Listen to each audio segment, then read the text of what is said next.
I was in the movie Trainspotting for about 11 years. I played Division I college football. A lot of people think that's kind of neat. And then I became a heroin addict. And then I became this.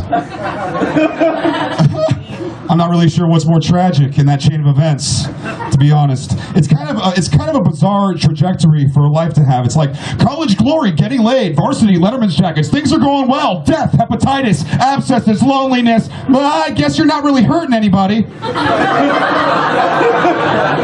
It's kind of adorable what you do. You're not helping, you're not hurting. It's cute. Keep it up. It's nice. Like if they ever do an E! True Hollywood story about me, it's going to have to go backwards. It's going to have to be like Taylor toiled in obscurity for years as a stand-up comedian before succumbing to the demons of addiction. But with the help of friends and family, he was able to break free of these shackles and go on to achieve greatness as a college athlete.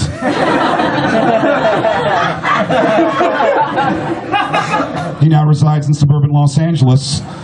He is an 8th grader. He hopes to one day crawl back into his mother's womb and shrivel up into nothingness. Thank you, guys. Thank you so much. The worst part about being an ex-heroin addict, anytime I tell somebody about it, they automatically want to tell me about everything they're going through. Which is fine because I'm a sensitive person and I can empathize with people most of the time. But sometimes the cross they have to bear, it's not that legitimate of an issue. I had a girl the other day tell me, books are my heroin.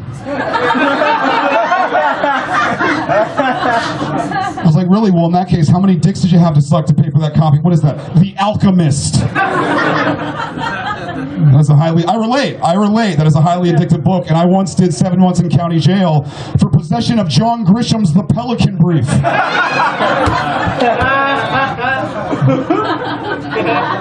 So I know what it's like to be at the mercy of a great novel. Fine.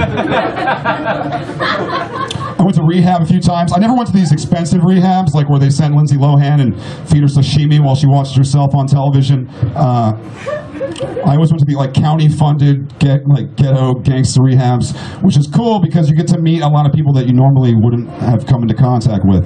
One of my first roommates in rehab had done 27 years in prison.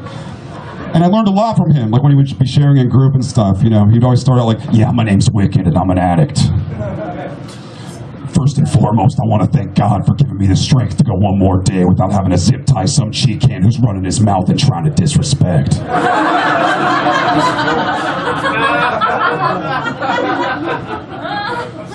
You know, I got tools today, homeboy. I live differently.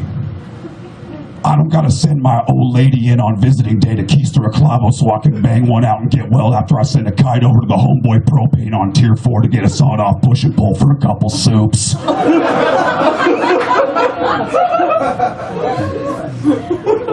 Then, the counselor would always try to mediate and facilitate some kind of growth in the process group. Be like, what did we say about using your street name? Okay? You're not that guy anymore. You're in a therapeutic community and things are different, okay? And you're going to start living differently. So I want you to start over. But this time I want you to say the exact same thing. But this time I want you to say your real name, your given name. You'd be like, my name's Nightmare and I'm an addict.